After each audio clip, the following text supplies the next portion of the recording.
Welcome to Voices United, a congregational song podcast. I am your host, Ben Brody, and in this episode I visit with Dr. Tony Alonso. A prolific composer of liturgical music, Tony recently was appointed Assistant Professor of Theology and Culture at Candler School of Theology, Emory University. Tony and I met in January 2019 in Grand Rapids, Michigan. Welcome, Tony. It's a privilege to get to spend this time with you. While many of our listeners are probably most familiar with you as a songwriter, you've recently completed a PhD and taken a new position. Will you tell us a bit about that? Yeah, like most things in my life, I kind of fell into academia accidentally. I always like that quote, if you want to see God laugh, make plans. And that kind of feels like my journey into academia. I was at Loyola Marymount University in Los Angeles as the music minister for their chapel. And when you work at a university, you can get a degree for free. And so I thought it would be helpful for my music writing to pursue a master's degree to kind of deepen my theological knowledge to add on to my music degree. And while I was there, I kind of got hooked on both theological reading, writing, reasoning, teaching, and that ultimately led me to doctoral study. And while there were many options on the table, I was ultimately led to Emory University in Atlanta for a couple of reasons. One, because my now mentor, Don Salyers, even though he was retired at the time I arrived, was willing to kind of take me on as a student. And we have many affinities as both theologians and musicians. And also the opportunity to study in an ecumenical environment outside of my tradition is something that was very appealing to me. And so I spent the last 5 years working on that degree, and then this year began a full-time position at the Candler School of Theology at Emory, where I'm launching a Catholic Studies program. Oh, wow. Would you talk a little bit about your earliest memories of hymns or congregational singing, and how did your childhood experiences shape your vocation as a songwriter? Yeah, I have kind of fragments of memories of congregational song as a kid. One from the small town in southern Minnesota, which I was raised in, Austin, home of Spam, the meat product, not the email, and a community with very limited resources, liturgically and musically, because we're a small town, but a community of incredible participation in the music, in the singing, and in the liturgy in general. And then the other kind of fragments come from our frequent trips to South Florida to visit the Cuban side of my family, also worshiping in communities with very limited resources, singing in a very different musical expression. And those two experiences shaped me in ways I didn't realize at the time on deep levels in what I do now. One way is that it's made me value composing for the voice of the assembly primarily, apart from however many musical instrumental resources a community might have. That always stays with me. The other is it gave me a really expansive view of how God sings through a community. I didn't really grow up with a division between contemporary and traditional for many reasons, but not least of which is my kind of bicultural heritage those categories didn't fit. So I've always had this kind of expansive appreciation for liturgical music, which I think continues to inform what I do. That's great. Tell us a bit about your faith journey. My faith journey is one that, as Gordon Lathrop would say, was born of the liturgy, deeply informed by and shaped by ritual. I would say my parents are deeply faithful people who didn't necessarily wear it on their sleeves. So we always went to church, faithful Catholics in that way. But I would say my own faith deepened through my involvement in the liturgy and especially in music. From a young age, I was really interested in what songs were communicating. I was wondering what songs resonated with me and why, what songs didn't and why. And those ultimately morphed into larger theological questions that we won't go all into in this podcast, but continue to stay with me in profound ways. Yeah. Did you, at what age did you start taking a leadership role in music in your church? I can say exactly in fourth grade. I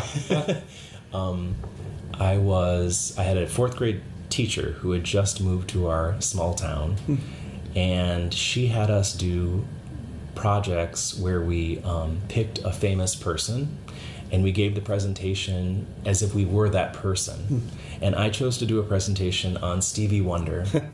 And at the end of it, I sang I Just Called to Say I Love You. And little did I know that this fourth grade teacher was starting a kids choir at our church. And so immediately after I did that presentation, she said, I want you to sing in this choir that I'm forming. And by choir, I mean like 4 people. Very small. But that became, it's often just that first invitation that kind of gets you in. And she gave me the opportunity to sing and make music in church. And actually, I remember that first year in 4th grade, I actually served as the cantor for our Holy Thursday Mass. I remember learning like the Pange Lingua chant. And I remember my father marking up the hymnal with little Post-it notes of all the songs so I wouldn't get lost in the liturgy. So yeah, from a very young age, I was kind of taking on this leadership role. I'm struck by, I've noticed this in conversations with others, that one of the gifts of a small church is that it often necessitates calling on people for leadership that in a larger church might get overlooked. And perhaps had you grown up in a larger church, you would not have had those same opportunities to take a leadership role.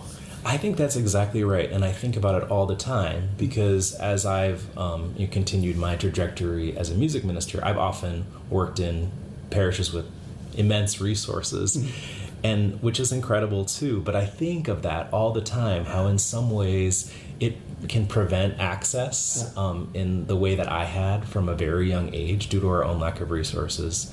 And, by about, I want to say 8th grade, I was directing my own ensemble because once again, we didn't have a full-time person. We had kind of a piecemeal music ministry. And so they always needed someone to do something. And so I got my friends together and we formed a little ensemble. And we sang all through high school, almost every Sunday, sometimes multiple times on the weekend. Wow. Opportunities that simply are unimaginable in a large place where it's really professionalized. Yeah.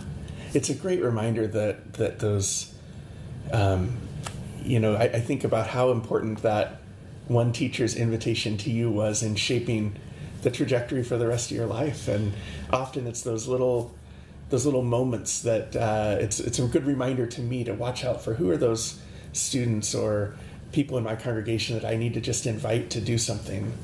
I think of one of my good friends, John Flaherty, who brought me out to Los Angeles to work at Loyola Marymount. Whenever we would have a job interview for a position on campus ministry, he would ask them only one question, and that question would be, who did you mentor and where are they now? And it was the kind of question you could either answer or you couldn't.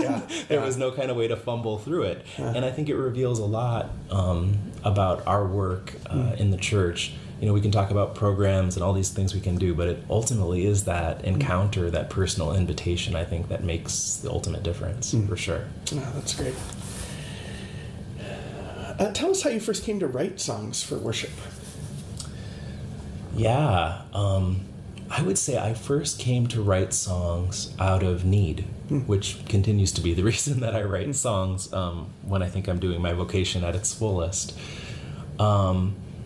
Music for me, growing up in Minnesota, was always in the ether. We have a very strong arts, very strong support for the arts in Minnesota in our public schools. The St. Olaf Choir is kind of like a force that just pervades everything in really positive ways. And then we have this curious concentration of liturgical music composers in Minnesota, like Marty Haugen and Michael Jonkis, Donna Pena, David Haas, and so forth. And so I was always aware of all of this music making going on in ways that maybe others might not be. Thinking about writing liturgical music is not a common thing that occurs to most people. In fact, a friend of mine recently said, I thought all the people that wrote church music were dead. But being around it, like so many things, makes you think, oh, perhaps I could do that. And so being influenced by these things, from a young age, I realized the possibility to write music to fulfill liturgical needs, just like any ministry. You don't really do it unless it's needed, right? And so my earliest compositions were really psalm settings of psalms that no one wants to set.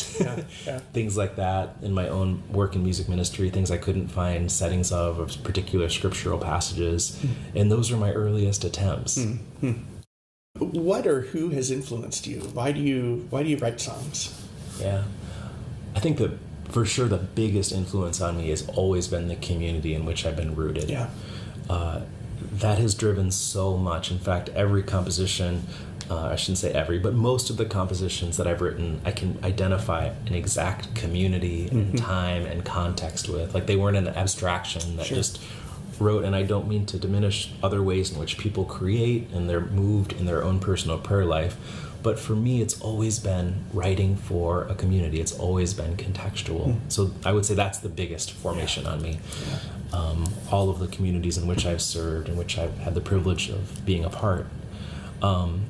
In terms of people, there have been so many. I think, I grew up at a time in the Catholic Church when we had kind of come through the first wave of Vatican II being this novel new idea. And when I was born, it was kind of a given for most people. And so I was very much shaped by that kind of folk, shall we call it tradition now, which is kind of an ironic word. I was very much shaped by that. And ultimately, people who wrote in that style became incredible mentors to me. One of my earliest mentors was Marty Haugen, and continues to be. He kind of took me under his wing in a gentle, encouraging way very early on, and asked me questions about my music and shared with me his own reflections on music in a way that deeply shapes how I continue to compose for the liturgy. That's great. What process do you follow when writing? When I write a song for liturgy, it almost always begins with kind of the moment I envision it being sung. So once again, this concept of not being able to write kind of abstractly, like I actually picture who are the people singing the song, what are the resources we're going to have to be singing it, and what are they going to be doing? Because to me, what people are doing during a song really is determinative of its form. So people are processing to communion. That's probably not going to mean a strophic hymn where you have to carry a book and there's all these words. It might be a more call and response, dialogical piece. If people are gathering, that's going to be a different thing. If there's a procession of some kind, or if they are just standing and singing, that's a completely other thing. I always start also with the makeup of the community. Is it children, adults, a mix of those things? What are the languages they speak and sing in? So all of these things kind of figure into my compositional process, so much so that I feel like my strongest compositions are those in which I actually pray for the community that will sing the song and think through what their feeling of it will be. Yeah, I'm struck by that importance of asking the question of what's going on at the moment that this is being sung, and how important how that's taking into consideration what can people do at one time. Yeah, right, exactly. Can they move and sing at the same time? If so, what are they able to do? What are they not able to do? Right. That's the other thing that I would add about my process that probably is the second most important part of the process, or maybe as important, is revision.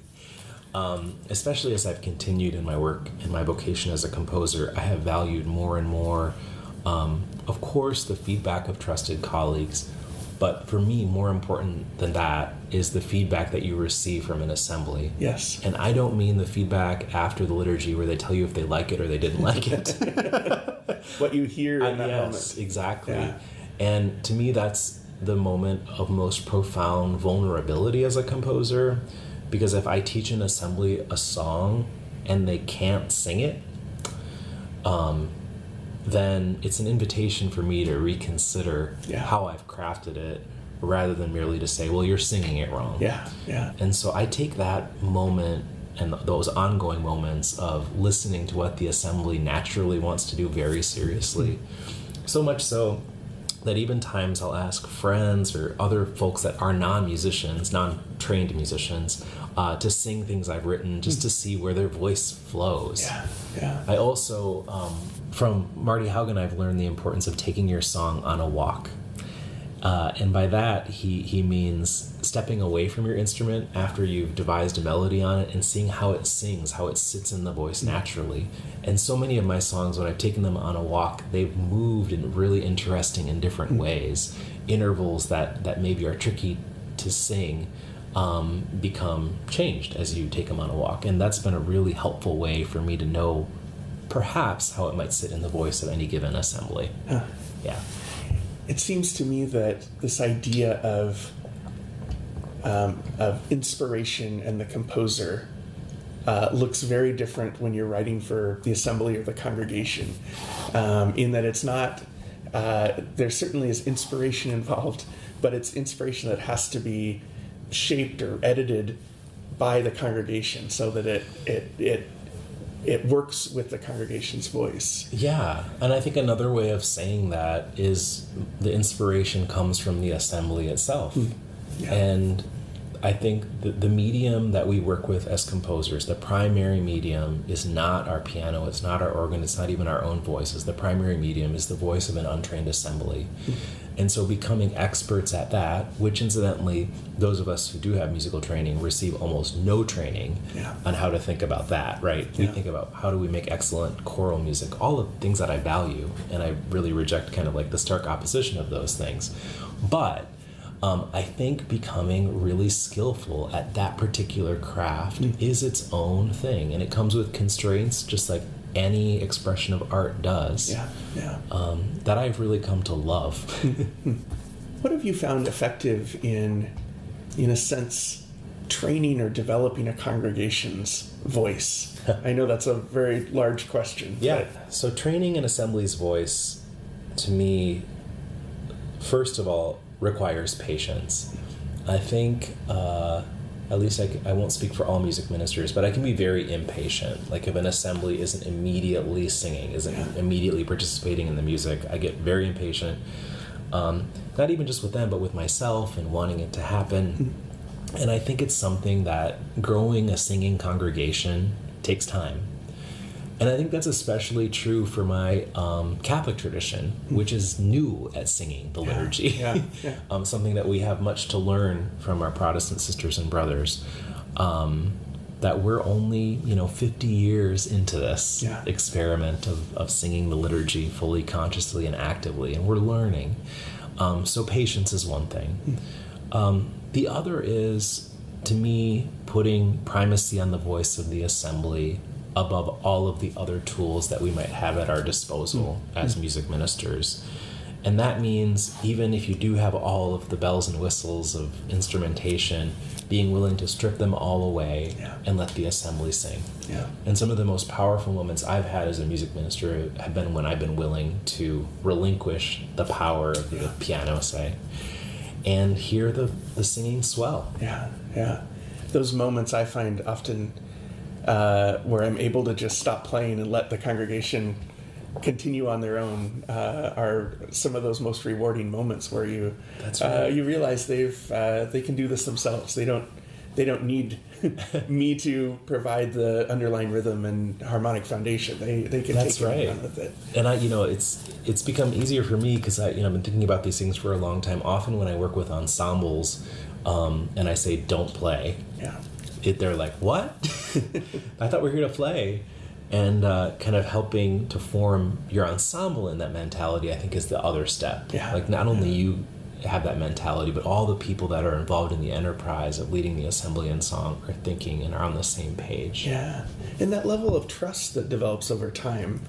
Both the trust that it takes, I think, for us to relinquish that power that we have by being behind our instrument, but also that trust in the congregation trusting us that and trusting themselves that they can take this, they can do this.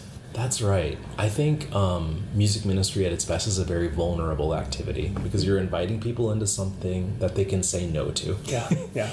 And I think music ministers often resist kind of hearing that no, so they just sing for the assembly or something like that. But it does, to invite people into something, absolutely. If you want an affirmative response, it demands trust. Yeah, yeah. I would say the last thing that I think about a lot is how music ministers actually teach the assembly. Like, we think a lot about how we're going to prepare for a rehearsal. We think a lot about the music selections that we're going to choose. If musical rehearsals happen with the assembly at all, I think they're often quite haphazard. Yeah. Just kind of like, we're going to sing a new song today, and then you just kind of haven't really thought through how that will work. Yeah. I think thinking those things through just as much as you would think through a choral rehearsal is absolutely vital. That's great. Yeah. What today is most encouraging to you in the landscape of congregational singing and worship? Most encouraging to me today is the remarkable diversity we have. I feel like we have access to so many incredible expressions of liturgical music from around the globe in a way that we haven't had before, really, in history. I don't think access to that. So it's an incredible gift. I think another thing that's incredibly encouraging is I see a lot of the old kind of worship wars fading away. I think one of the many gifts that young people bring to the church is a radical openness that doesn't tend to get bogged down in if it's an organ song or a guitar, the old debates that we used to have. I see that kind of fading away in positive ways. And so those things give me a lot of hope for the future of congregational song. It's helpful to hear that you're observing similar things as I am. I'm working mostly with kind of students from more evangelical Protestant backgrounds, but I've made the same observation. When I first started teaching 16 years ago, there was a lot. I heard a lot more ownership of certain kinds of music and rejection of other kinds, and I wonder if part of it is that for many of my students, it's all new. It's not something that they grew up with and don't like anymore, or have grown to reject because it was their parents' music. But it's whether it's a chant or a hymn or a new worship chorus, it's something that that's new to them, and so there's an openness and a willingness to try new things and discover new ways of engaging with God and with the community. And that's an exciting time, I think, to be doing the work that we do. Yeah, it does free you up. I think those old tired debates really were kind of confining. Yeah. I also think the influence of music from around the globe has helped deteriorate those boundaries. I mean, how do you categorize so many of the songs we have that don't fit any of our old paradigms? So that's hopeful to me. That's great. You actually, that's a great segue to. Recently, you published a collection of, I think, predominantly Protestant hymns in more kind of contemporary arrangements that could be done with piano or with other instrumental ensemble. And I think you're working right now on a second volume of those. Tell us a little bit about that project and what prompted that. Yeah. I have always loved so many of the well-known Protestant hymns, and we've sung many of them in the Catholic Church for many years, especially because after Vatican II happened, we really didn't have anything to sing. So we looked to the Protestants for some music. So many of them remain a core part of our repertoire. I've noticed, though, that many ensembles that are piano-based or guitar-based have tended to kind of abandon them. And I had a hunch that part of the reason they abandoned them was not because they didn't like them, but because when they would open up a hymnal and see a chord change on every single beat that was crafted, of course, for an organ, they simply didn't know how to make it sound great on their instruments. So why would you want to play something that makes you sound not great? So I've been rolling around this idea for a while of offering arrangements that are meant to support assembly singing, to lead assembly singing, but crafted in a way that makes sense on the guitar, the piano, the kind of contemporary ensemble as it has emerged in the U.S. in many places. And so 2 years ago, I came up with a collection called Revival with 14 hymns. And the reception of that collection has been incredible. It turns out people really do want to sing hymns. They just want to be able to do them in a way that makes sense. And so, in the summer of this year, of 2019, a second edition of Revival will be out. That's great. Yeah. Well, I'll look forward to using that resource. Thank you. Well, I should ask the flip side of my earlier question. What today most concerns you in what you observe in congregational singing? This question that we talked about earlier about communities with limited resources versus community with incredible resources, I think comes back here with this question, which is, I think, what I would call the clericalization of congregational song, where, like so many other things in our culture, it becomes the domain of the experts. Yeah.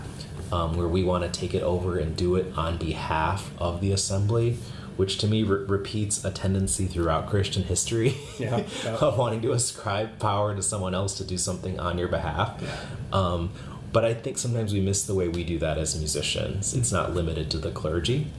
And that kind of leads me to a constant need to invite myself and my fellow music ministers to a kind of examination of conscience about the ways we do and don't think about the primacy of the voice of the assembly, which I think becomes a challenge the more resources we have at our disposal. Yeah. That's great. And often I think that comes out of perhaps a desire to provide opportunities for lots of different people to take leadership roles and participate in different choirs to have a role in the service, but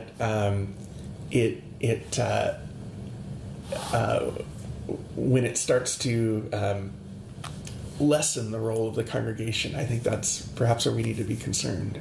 Right, and I don't think these things are mutually exclusive, right? I think, and it starts very young. Like if we form a kids choir, that's basically simply to perform for the assembly.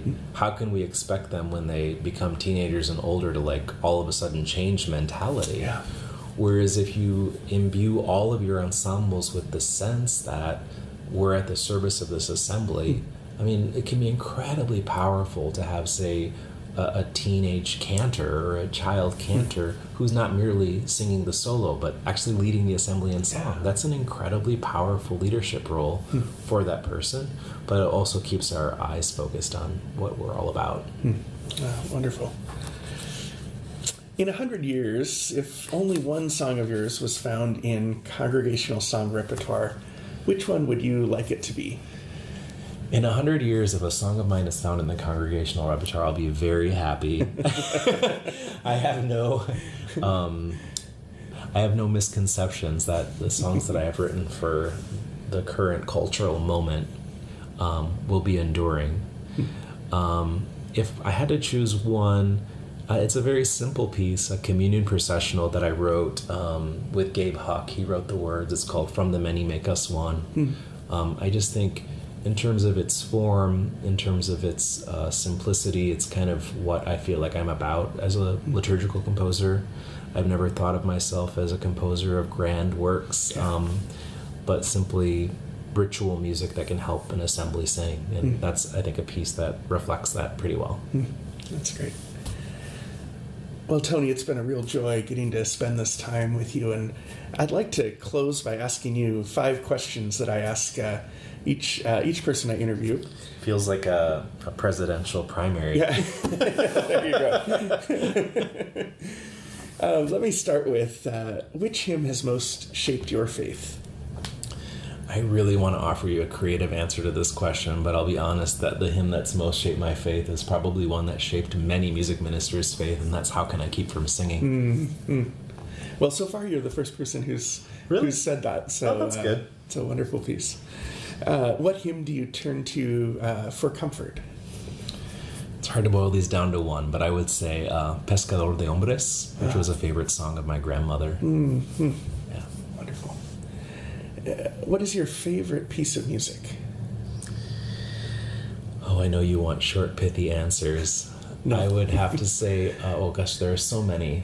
There's one kind of, not odd piece, but it's not a super widely sung piece, choral piece, In the Beginning by Aaron Copland. Yeah. That's been hugely influential on me. I think primarily because of the way he paints all of the scripture with his music making, and it's all a cappella. So for some reason that work keeps coming back to me in different ways. That's great. That's a wonderful piece. Yeah. What book other than the Bible has most shaped your faith or influenced your vocation? Okay, I'm going to offer you 3. One, I'm going to not accept the premise of your question. All right. I'm going to say the Book of Psalms within the Bible has been hugely influential. I think it's the book par excellence for those of us who are music ministers. Since you're offering 2 others, I'll allow it. You'll allow it? Yeah. Thank you, Judge Benjamin. Second, a small book I was given when I was in 8th grade by my childhood pastor called How Can I Keep From Singing by Gabe Huck, who later became a friend of mine. It's a series of reflections on music ministry that was really impactful on me, and I really didn't like it when I read it the first time, the second time, or the third time. But as I've grown up, I've realized what he's after in that book, and I really appreciated it. And then the third is probably more from my recent theological work, is a kind of a classic of Latinx theology called Caminemos con Jesus by Roberto Goizueta. I think his experience as being Cuban American and narrating it theologically, it's been a huge impact on me. Wonderful. And which hymn would you like to have sung at your funeral? Jerusalem, my happy home. I love the kind of eschatological imagery, and I hope I'm there. Tony, it's been a joy spending this time with you. Thank you so much. Thank you, Benjamin. Voices United, a congregational song podcast, is produced by Benjamin Brody with support from the Hymn Society in the United States and Canada and Whitworth University. Special thanks to the Center for Congregational Song for publicity and technical expertise, and Whitworth University alum Lane King for editing and production.